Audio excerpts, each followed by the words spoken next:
Mr. President. Monsieur le Président de l'Assemblée générale, Excellences, Mesdames et Messieurs, il y a tout juste 9 jours, nous avons découvert une vision d'enfer, un paysage terrible, conséquence d'une compilation de nombre des problèmes auxquels le monde est confronté. Des milliers de personnes ont perdu la vie à Derna en Libye, dans des inondations sans précédent aux proportions épiques. Elles ont été victimes de plusieurs fléaux, victimes d'années de conflits, victimes du chaos climatique, victimes des leaders qui, là et ailleurs, n'ont pas su trouver la voie de la paix. Les habitantes et les habitants de Derna ont vécu et sont morts à l'épicentre de cette indifférence. En 24 heures, le ciel a déversé l'équivalent de 100 fois le volume d'un mois de précipitations.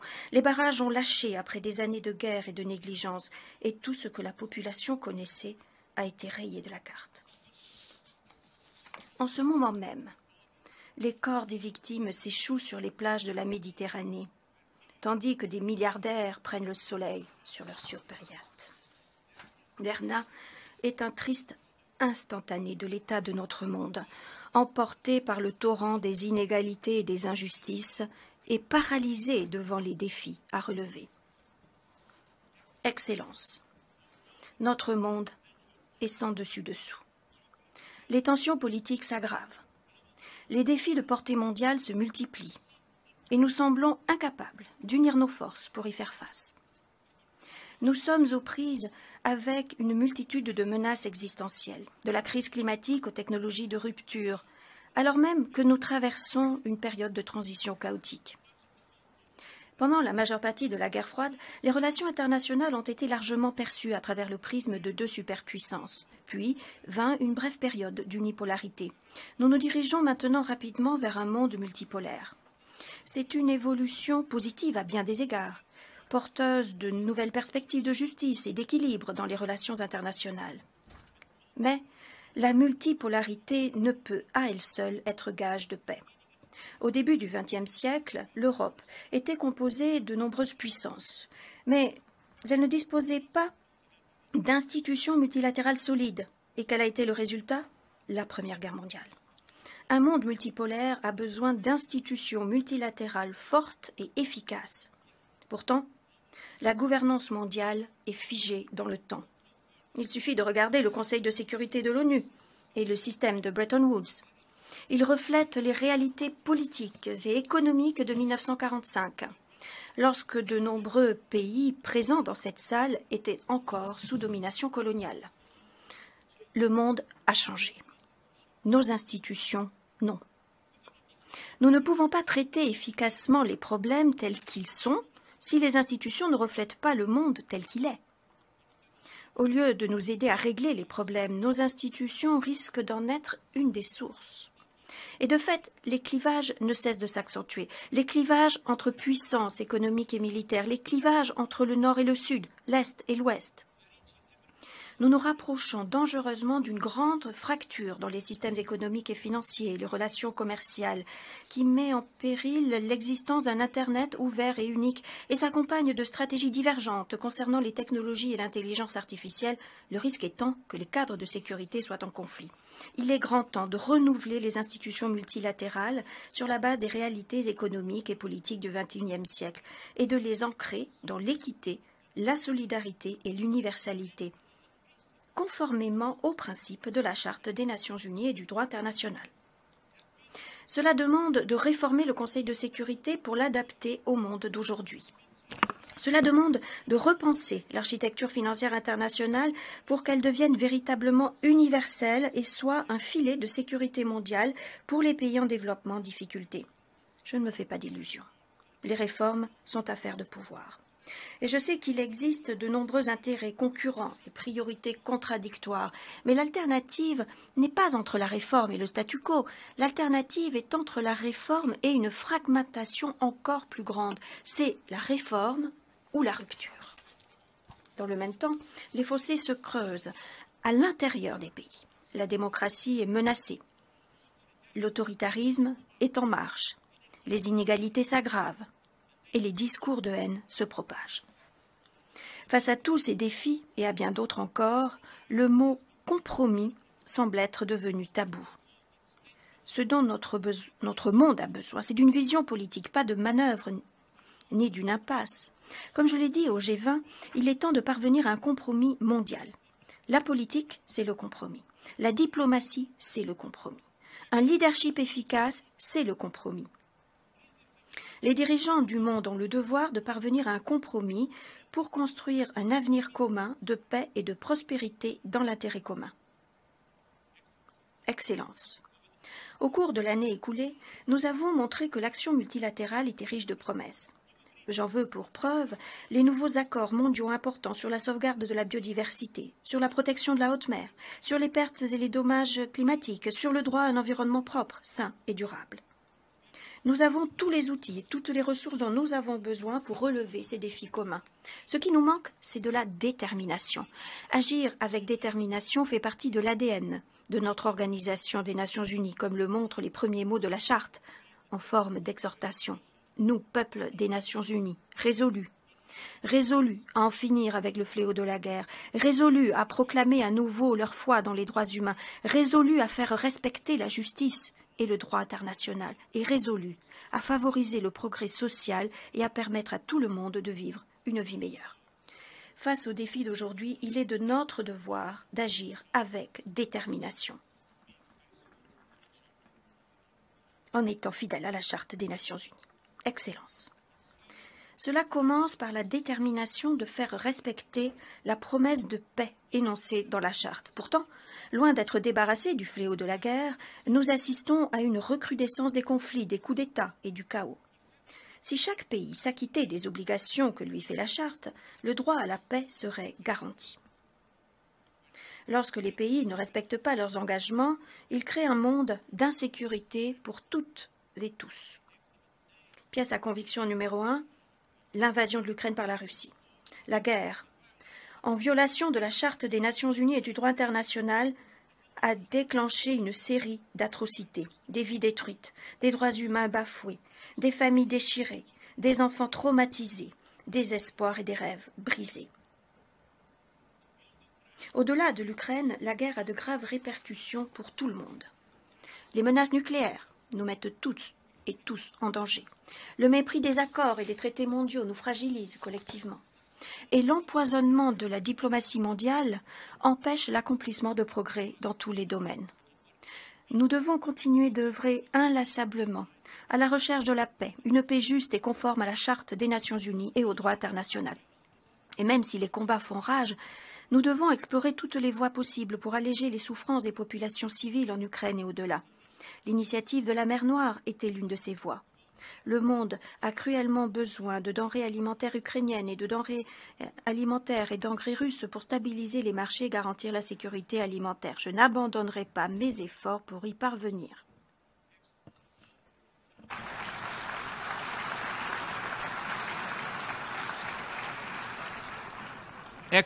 Excellence. Partout dans le monde, les anciennes tensions s'enveniment et de nouveaux risques voient le jour. Le désarmement nucléaire est au point mort alors que les pays développent de nouvelles armes et profèrent de nouvelles menaces. Au Sahel, une série de coups d'État déstabilise encore davantage la région tandis que le terrorisme gagne du terrain. Le Soudan s'enfonce dans une guerre civile totale. Des millions de personnes ont fui et le pays est au bord de l'implosion. Dans l'est de la République démocratique du Congo, des millions de personnes sont déplacées et les violences de genre sont monnaie courante. Haïti, un pays qui a subi des siècles d'exploitation coloniale, est aujourd'hui débordé par la violence en bande organisée et attend toujours l'aide de la communauté internationale. En Afghanistan, 70% de la population a besoin d'une aide humanitaire, un pourcentage qui donne le vertige, et les droits des femmes et des filles sont systématiquement bafoués. Au Myanmar, les violences brutales, l'aggravation de la pauvreté et la répression réduisent à néant les espoirs de retour à la démocratie. Au Moyen-Orient, l'escalade de la violence et l'effusion de sang dans le territoire palestinien occupé font payer un lourd tribut à la population civile. Les actions unilatérales se multiplient et éloignent la possibilité d'une solution des deux États, pourtant la seule voie possible vers une paix et une sécurité durable pour les Palestiniens et les Israéliens. Quant à la Syrie, le pays est toujours un champ de ruines et la paix demeure lointaine. Pendant ce temps, les conflits, catastrophes créées par l'homme sont aggravés par les catastrophes naturelles. Face à toutes ces crises, le système humanitaire mondial est au bord de l'effondrement, les besoins augmentent et les financements se tarissent. Nos opérations humanitaires sont obligées de se résoudre à des coupes massives. Mais si nous ne donnons pas à manger à celles et à ceux qui ont faim, c'est le conflit que nous alimentons. Je demande instamment à tous les pays de se mobiliser et de financer entièrement l'appel humanitaire mondial. Excellence. L'architecture de paix et de sécurité est soumise à des pressions sans précédent. C'est la raison pour laquelle, à l'occasion des préparatifs du sommet de l'avenir, nous proposons aux États membres des idées dans le cadre d'un nouvel agenda pour la paix fondé sur la Charte et le droit international. Ce nouvel agenda offre une vision unifiée pour faire face aux menaces qui existent déjà et à celles qui se profilent dans ce monde en transition. Ce qu'il faut, c'est appeler les États à renouveler leur engagement en faveur d'un monde exempt d'armes nucléaires et à mettre fin à l'érosion du régime de désarmement nucléaire et de maîtrise des armements. Renforcer la prévention à l'échelle mondiale en misant le plus possible sur les capacités et le pouvoir de rassemblement de l'ONU et sur nos bons offices pour combler les fossés géopolitiques. Renforcer la prévention à l'échelle nationale en faisant le lien entre les actions menées en faveur de la paix et les progrès réalisés sur la voie des objectifs de développement durable. Placer le leadership et la participation des femmes au cœur des processus décisionnels et s'engager à éradiquer toutes les formes de violence faites aux femmes. Susciter une vaste réflexion sur le maintien de la paix pour qu'il soit plus souple et plus adaptable et qu'il prévoie, dès le départ, des stratégies de transition et de sortie tournées vers l'avenir. Et soutenir les initiatives prises par des organisations régionales, notamment l'Union africaine, pour faire respecter la paix grâce à des mandats du Conseil de sécurité et un financement prévisible. La détermination en faveur de la paix nécessite également de nouveaux cadres de gouvernance pour faire face aux menaces émergentes, qu'il s'agisse de l'intelligence artificielle ou des systèmes d'armes létaux autonomes qui fonctionnent sans contrôle humain. Excellence. La paix est inextricablement liée au développement durable. Dans le monde entier, c'est le même paradigme que l'on observe. Plus un pays se rapproche d'un conflit, plus il s'éloigne des objectifs de développement durable. En vertu de la Charte, nous devons nous montrer résolus à favoriser le progrès social. Au XXIe siècle, cela veut dire œuvrer à la réalisation des objectifs de développement durable. Pourtant, les inégalités sont la caractéristique de notre époque. Pensons à ces villes où des gratte-ciel ont une vue surplombante sur des taudis. À ces pays en proie à un dilemme, servir leur peuple ou le sacrifier au service de la dette. Aujourd'hui, l'Afrique dépense davantage de ressources au remboursement des intérêts de sa dette qu'à la santé. Le sommet sur les objectifs de développement durable qui s'est tenu hier était consacré à l'adoption d'un plan de sauvetage mondial pour que le soutien apporté ne se chiffre plus en milliards mais en milliers de milliards. Excellence, l'architecture financière internationale est dysfonctionnelle, dépassée et injuste. Les réformes profondes qui sont nécessaires ne pourront pas être menées à bien du jour au lendemain. Mais nous pouvons, dès à présent, prendre des mesures énergiques pour aider les pays à surmonter des crises comme la pandémie de Covid-19. En faisant progresser d'urgence le plan de relance des objectifs de développement durable de 500 milliards de dollars par an et en allégeant le fardeau financier qui pèse sur les pays en développement et les économies émergentes, en augmentant le financement du développement et de l'action climatique, en relevant la base de capital et en changeant le modèle d'activité des banques multilatérales de développement, en garantissant des mécanismes efficaces d'allègement de la dette et en canalisant l'aide financière d'urgence vers celles et ceux qui en ont le plus besoin. Excellence. Nous devons agir avec détermination pour nous attaquer à la menace qui compromet le plus directement notre avenir, la surchauffe de notre planète. Les changements climatiques ne sont pas que des changements météorologiques. Les changements climatiques bouleversent ce qu'est la vie même sur notre planète. Ils altèrent chaque aspect de notre travail. Ils tuent des êtres humains et dévastent des communautés. Partout dans le monde, les thermomètres s'affolent. L'élévation du niveau des mers s'accélère, les glaciers reculent, des maladies mortelles se propagent, des espèces disparaissent et les villes sont menacées. Et ce n'est que le début. Les jours, les mois et l'été que nous venons de vivre ont été les plus chauds jamais enregistrés. Et à chaque nouveau record de température, ce sont des économies détruites, des vies détruites et des nations entières qui se rapprochent du point de rupture. Aucun continent, Aucune région, aucun pays du monde n'est épargné par l'urgence climatique. Mais je ne suis pas certain que les leaders se rendent bien tous et toutes compte de l'urgence de la situation. Les mesures prises ne sont pas du tout à la hauteur de l'enjeu. Il est encore temps de contenir la hausse de température dans la limite du 1,2 degré fixée dans l'accord de Paris. Mais pour cela, il faut prendre dès maintenant des mesures radicales pour réduire les émissions de gaz à effet de serre et garantir la justice climatique pour celles et ceux qui ont le moins contribué à la crise mais qui paient le prix fort. Les preuves sont là. Les pays du G20 sont responsables de 80% des émissions de gaz à effet de serre. C'est à eux de montrer l'exemple. Ils doivent s'affranchir de leur dépendance aux combustibles fossiles et tenir compte des conclusions de l'Agence internationale de l'énergie, à savoir que toute nouvelle licence d'exploitation du pétrole et du gaz n'est pas compatible avec l'objectif consistant à limiter l'augmentation de la température à 1,5 degré. Pour avoir une chance d'endiguer l'augmentation de la température mondiale, nous devons renoncer progressivement au charbon, au pétrole et au gaz selon un processus juste et équitable et stimuler massivement les énergies renouvelables. C'est la seule voie envisageable pour que tout le monde puisse avoir accès aux énergies renouvelables à un coût abordable. Hélas, beaucoup en Afrique n'ont toujours pas d'électricité. Donc, l'ère des combustibles fossiles est révolue. Si les entreprises de combustibles fossiles veulent faire partie de la solution, elles doivent être en première ligne de la transition vers les énergies renouvelables. Il faut en finir avec les productions polluantes, les fausses solutions, le financement du déni climatique.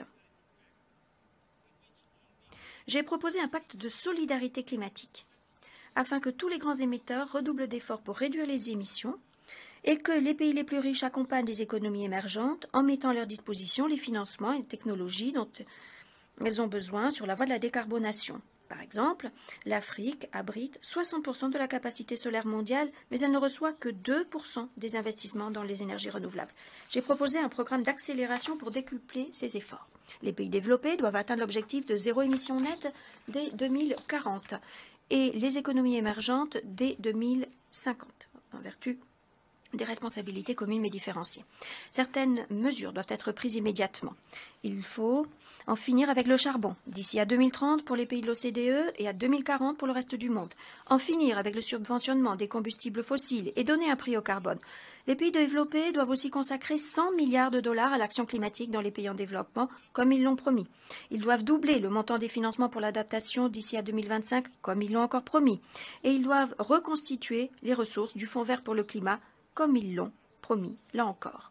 Tous les pays doivent s'efforcer de rendre opérationnel cette année le fonds pour les pertes des préjudices et garantir la couverture universelle des systèmes d'alerte rapide d'ici à 2027. Demain, j'accueillerai des acteurs susceptibles de faire bouger les lignes au sommet sur l'ambition climatique. La COP 28 arrive à grands pas. Le chaos climatique fait exploser de nouveaux records. Nous ne pouvons pas nous permettre la même rengaine que d'habitude et désigner des boucs émissaires ou attendre que d'autres agissent en premier. Et vous tous et toutes qui vous dépensez sans compter, qui manifestez dans la rue, qui défendez une réelle action climatique, je veux que vous sachiez que vous êtes du bon côté de l'histoire. Je suis avec vous. Je n'abandonnerai pas cette lutte qui est celle de nos vies.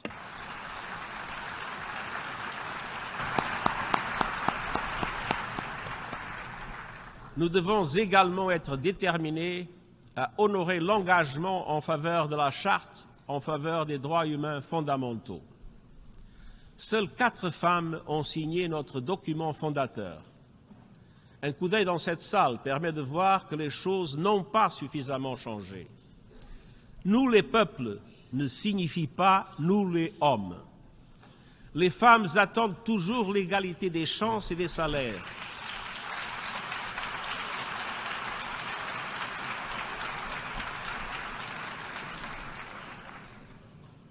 Les femmes attendent toujours l'égalité des chances et des salaires, l'égalité devant la loi, la pleine valorisation de leur travail et la prise en compte de leurs opinions. À travers le monde, les droits des femmes, y compris les droits sexuels et reproductifs, sont réduits, voire supprimés, leur liberté restreinte. Dans certains pays, les femmes et les filles sont punies parce qu'elles portent trop de vêtements, dans d'autres parce qu'elles n'en portent pas assez. Grâce aux générations de militantes des droits des femmes, les temps changent. Des terrains de sport aux écoles, en passant par les places publiques, les filles et les femmes défient le patriarcat et triomphent. Je suis à leur côté.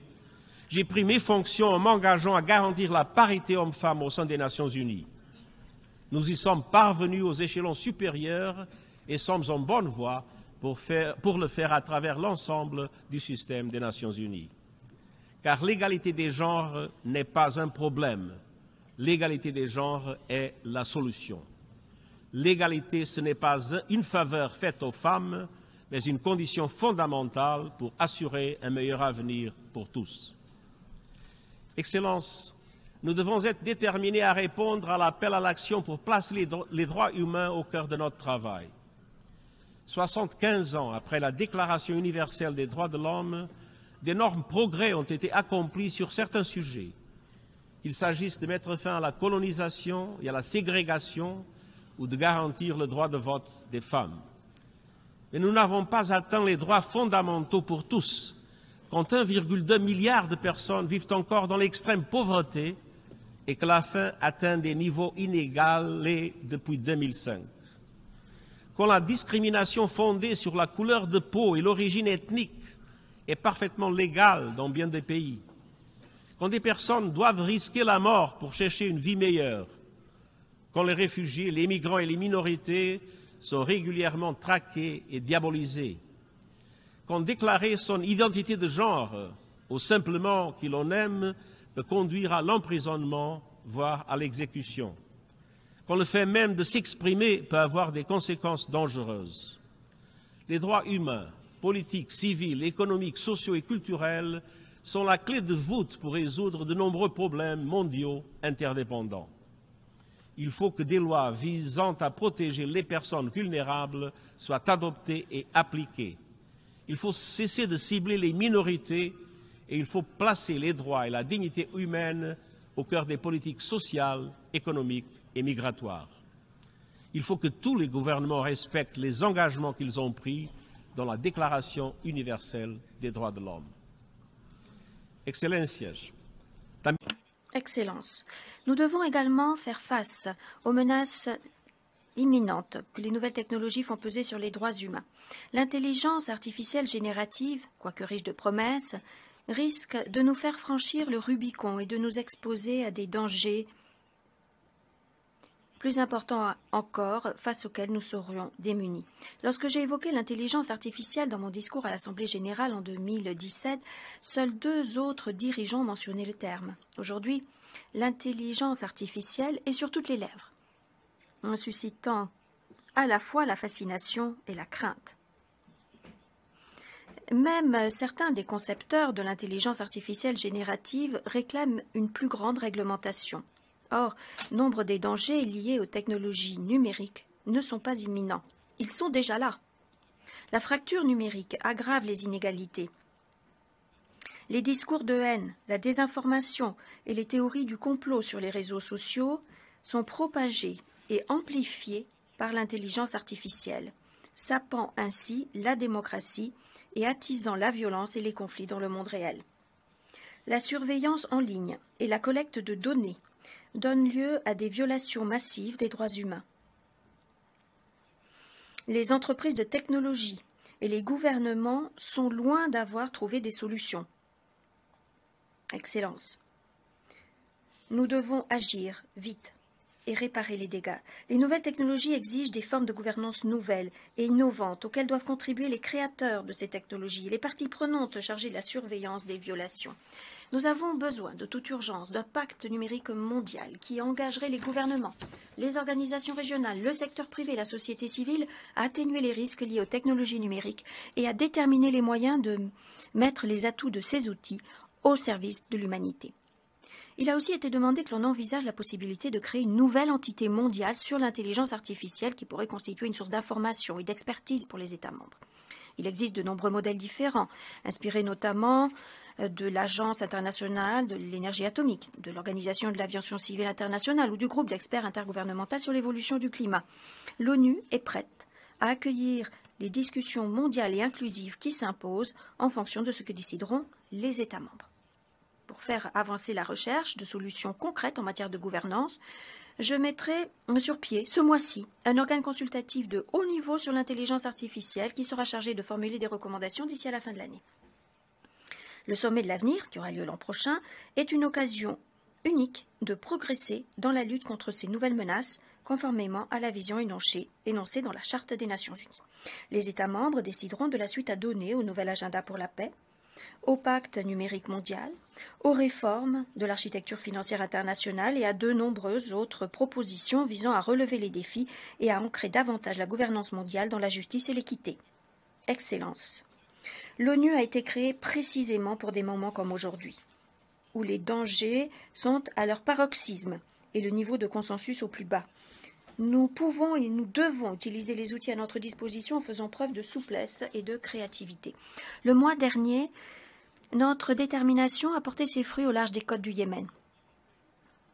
Le FSO Safer, un super pétrolier en décomposition chargé d'1 million de barils de pétrole, était une véritable bombe à retardement et faisait craindre une catastrophe écologique imminente en mer Rouge. Mais personne n'a proposé de solution. L'ONU a alors pris les devants et rassemblé la communauté internationale. Nous avons mobilisé des ressources, réuni des experts, facilité des négociations difficiles et instauré un climat de confiance. Il nous reste encore beaucoup à faire et davantage de ressources sont nécessaires. Mais le mois dernier, la cargaison de pétrole du Safer a été transbordée avec succès. Cet effort mené par l'ONU a sauvé la mer Rouge. Lorsque personne d'autre n'en avait la capacité ou la volonté, la détermination des Nations Unies a permis d'accomplir cette tâche. Malgré la longue liste des problèmes mondiaux, ce même esprit de détermination peut guider notre action future. Montrons-nous résolus à surmonter les divisions et à bâtir la paix. Résolus à défendre la dignité et la valeur de chaque personne. Résolus à atteindre les objectifs de développement durable et à ne laisser personne de côté. Résolus à réformer le multilatéralisme au XXIe siècle et à unir nos forces afin d'agir pour le bien commun. Je vous remercie.